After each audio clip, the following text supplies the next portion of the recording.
वहां से ललकार रहे, गोली का जवाब गोले से देंगे। अरे गोले से क्या देंगे, वो तो लगातार बोल ही रहे हैं। ऑपरेशन सिंदूर सीज फायर आपने किया, पाकिस्तान ने नहीं किया। पाकिस्तान के नेता लगातार फायरिंग कर रहे हैं। पाकिस्तान जानता है कि ये सीज फायर अमेरिका की वजह से हुआ है और अमेरिका उसके लिए धन्यवाद दे रहा है उनको। क्या आपने मेरी बात मानी? ये पूरी जो खबर है, दो खबरें, ट्रंप, मुनीर और पाकिस्तान की मजबूत लीडरशिप, दुनिया में भारत के बराबर खड़ा करने की कोशिश, इस पर एक एक पन्ना खोलेंगे। भाव को ले आइए चर्चा में, फटाफट कर स्वागत है भाव। सबसे पहली खबर लाइए, दिखाइए स्क्रीन पर, पहले खबर को स्टेब्लिश कर दे। ये देख लीजिए आप, पाकिस्तान ने बकरीद पर फिर छेड़ा कश्मीर राग। जो मैं बोला था, अगर उससे अलग मिलेगी ये खबर तो आप कहिएगा। कश्मीर राग, एलओसी पर दिखे जनरल आसिम मुनीर, सैनिकों से कही ये बात। काम करने वाली स्कॉलर है, उस स्कॉलर ने ट्वीट किया। लाइए स्क्रीन पर ट्वीट लाइए और प्रोफाइल दोनों दिखा दीजिए। ट्वीट दिखाइए पहले, ये ट्वीट देखिए। ट्वीट में उन्होंने लिखा है, without naming India, president Donald Trump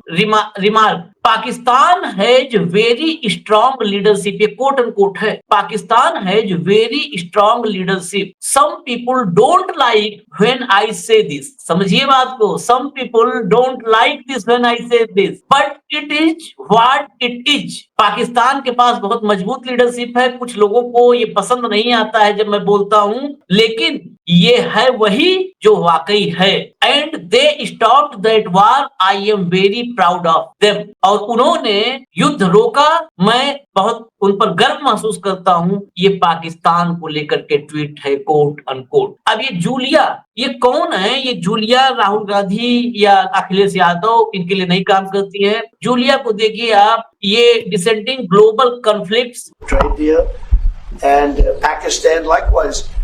They have very strong leadership. Some people won't like when I say that, but you know, it is what it is.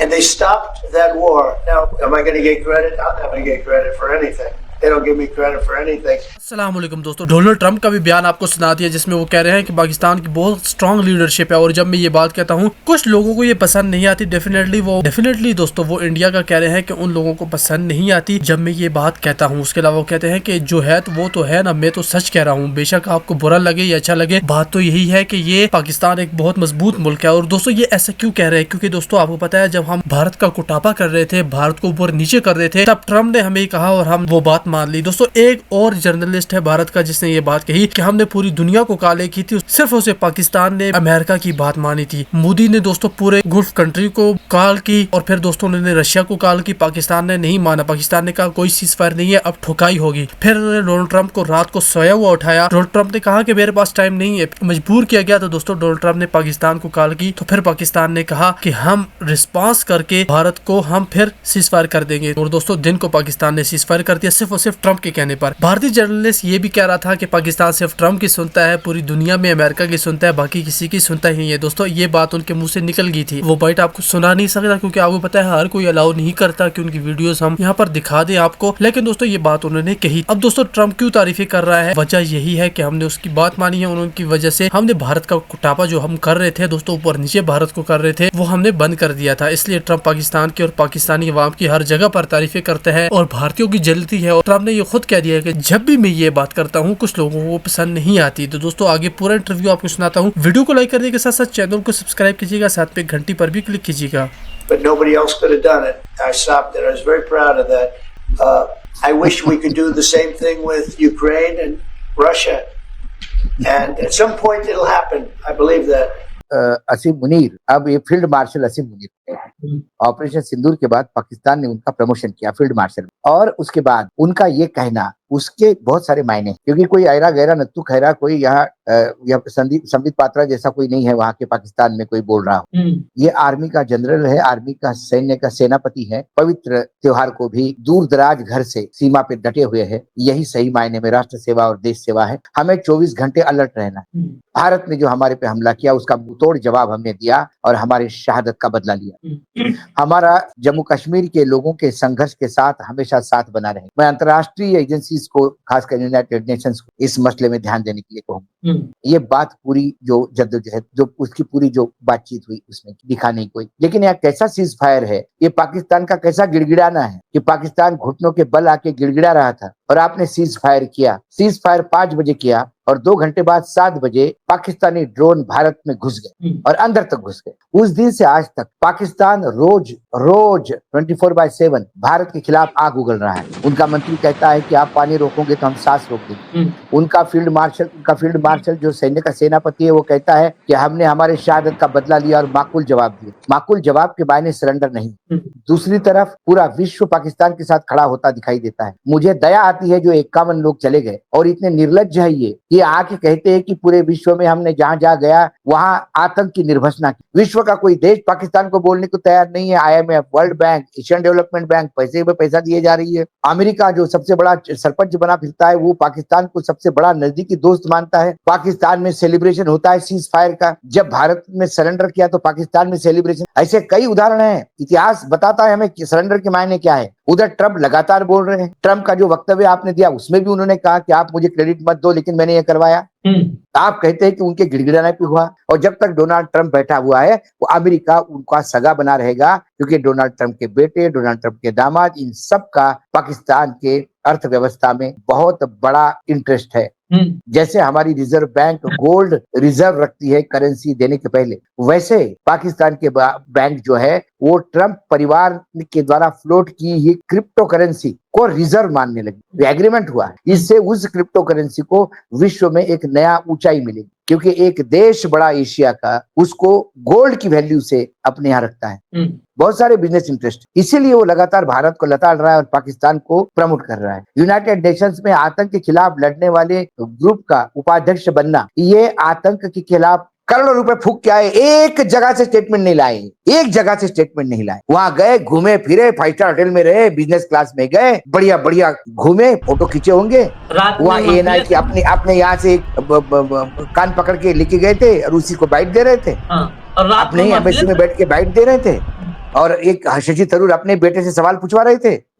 एक मैं इसी पर जब आप आए ना, ये बहुत इस पर एक अभी की बिल्कुल लेटेस्ट में अपडेट बताऊं। जब आपने कहा 3 बातें आई कि एक UNSC में आतंकवाद विरोधी समिति का उपाध्यक्ष बनाया गया। शशि थरूर ने अमेरिका में बैठ के कहा कि नहीं, इस पर कोई बहुत महत्व नहीं है, इस पर ध्यान मत दीजिए, आतंकवाद विरोधी उपाध्यक्ष कुछ नहीं होता है, ठीक है, कुछ नहीं होता है। ये सरकार पर ही फिर सवाल है। प्रियंका चतुर्वेदी लौट के आई हैं, वो भी विदेश गई थी, खूब भाषण दे के आई हैं। प्रियंका चतुर्वेदी ने आते ही कहा अब आप बताइए ये 51 जो गए थे इनको खुद ही नहीं पता है कि हमें किस एजेंडे बात करनी है। इन 51 की तो सुर एक होने चाहिए थे, ये 51 को खुद नहीं पता है। उसके अलावा एक बात और बहुत महत्वपूर्ण है, ये 51 वाकई क्या भारत की राजनीति को अनस्टेबल करने गए थे, क्या अपोजिशन को अनस्टेबल, ये अलग विषय है भाऊ, लेकिन मैं अभी चर्चा में छेड़ दे रहा हूँ। इसके लिए तथ्य है, ये 51 क्यों गए थे, जिन जिन देशों में 51 गए थे पीछे पीछे जयशंकर जा रहे हैं। तो जब देश का विदेश मंत्री उन्हीं देशों में जा रहा है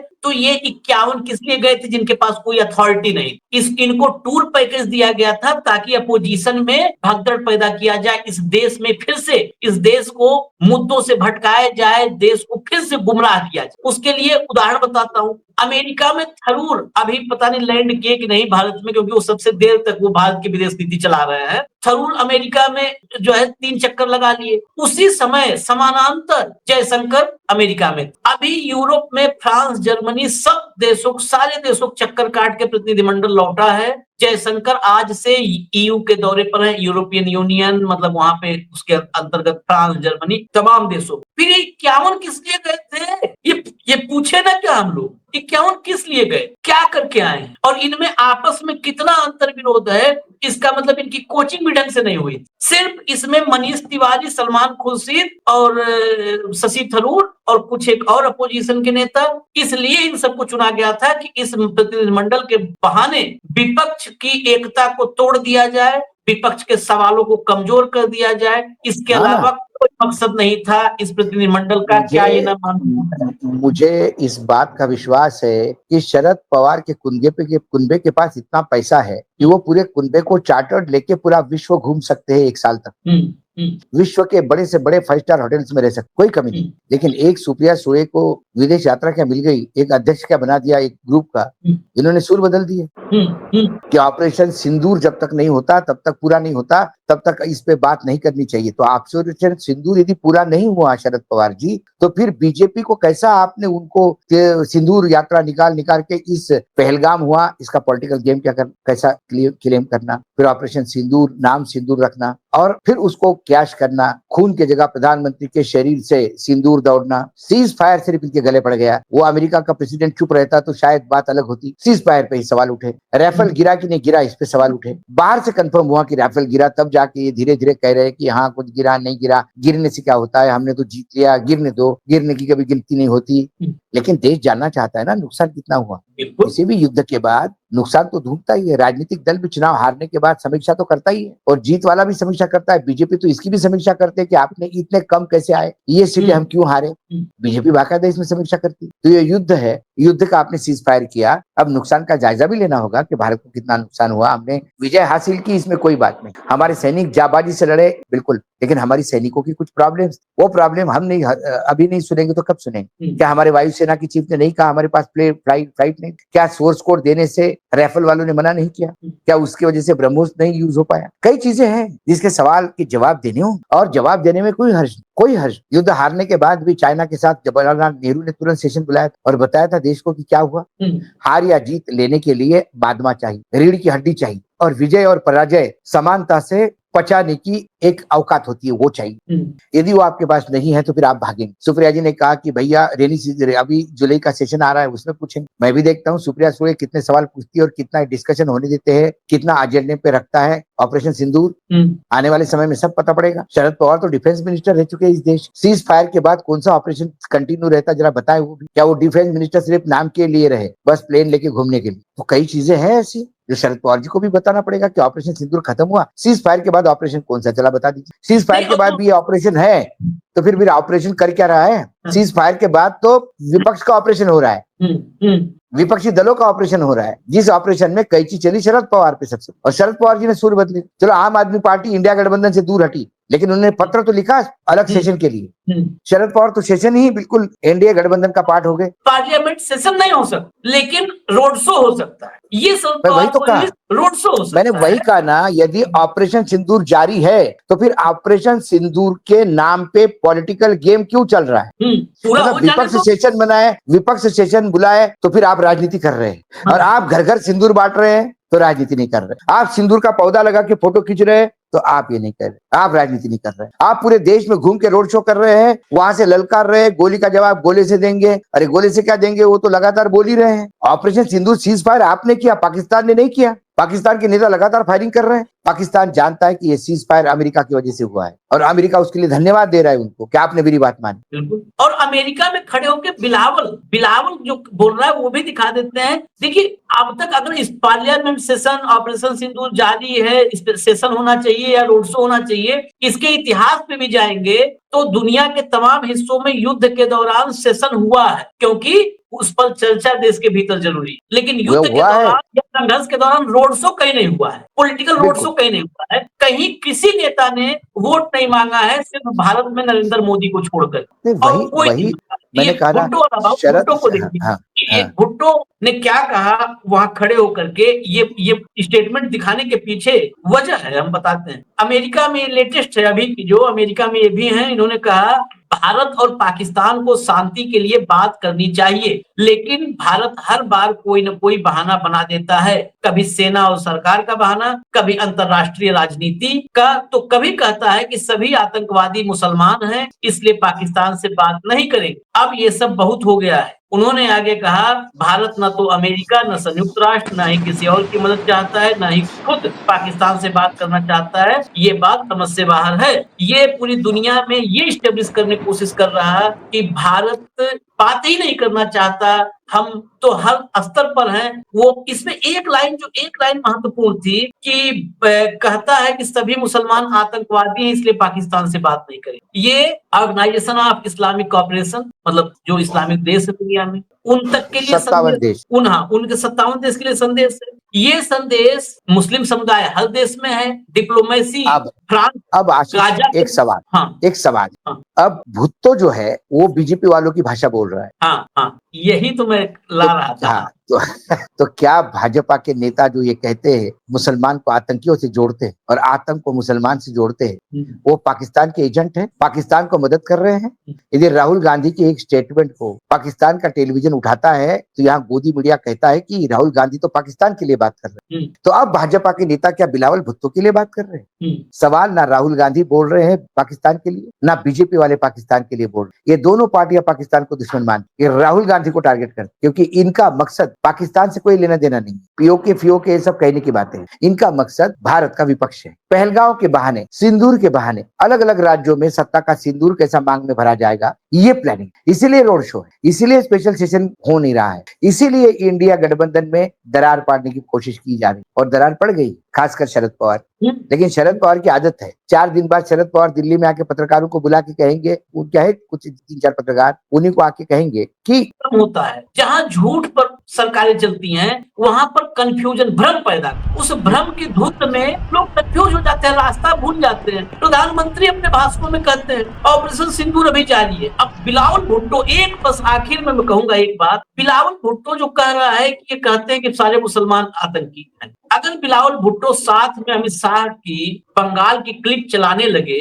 तो क्या मुंह दिखाएंगे? क्योंकि प्रधानमंत्री कह रहे हैं ऑपरेशन सिंदूर, सब कनेक्ट करिए, प्रधानमंत्री कह रहे हैं कि ऑपरेशन सिंदूर जारी। ऑपरेशन सिंदूर के बीच में बंगाल में खड़े होकर के अमित शाह कहते हैं कि ऑपरेशन सिंदूर पर इसलिए सवाल उठा रही है ममता बनर्जी, इसलिए उस पर जो है प्रहार कर रही है, उसका विरोध कर रही है ताकि मुसलमान खुश हो जाए, मुस्लिम मतदाताओं को खुश करने के लिए, उनके वोट लेने के लिए। ये क्या संदेश देता है? क्या दुनिया में सब लोग भारत को जैसा मानते, पूरी दुनिया कैसा मानते? वो तो खालिस झूठ, देखिए खालिस झूठ था। यदि ममता बनर्जी, तो ये मोदी जी का मायाजाल जो भारत में फैला के रखा। कोई भी जादूगर कोई मंत्र बना फूक के जादू नहीं करता, वो सब हाथ की चालाकी होती है, वो भ्रम पैदा करता है, वो भ्रम पैदा करता है। और इसी भ्रम के चलते 3 घंटे का शो देखते हैं और लोग मेस्मराइज होकर बाहर निकलते, ये भ्रम है। और यही लगातार एक ही बात पर इतनी बातें कहो कि लोग भ्रम में चले। लेकिन कुछ लोग जल्दी हिप्नोटाइज हो जाते हैं, कुछ लोग होते ही नहीं। साइकेट्रिस्ट भी फेल हो जाते हैं कि ये हिप्नोटाइज होते नहीं। वैसे मुझे लगता है न्यूज लॉन्चर हिप्नोटाइज नहीं था।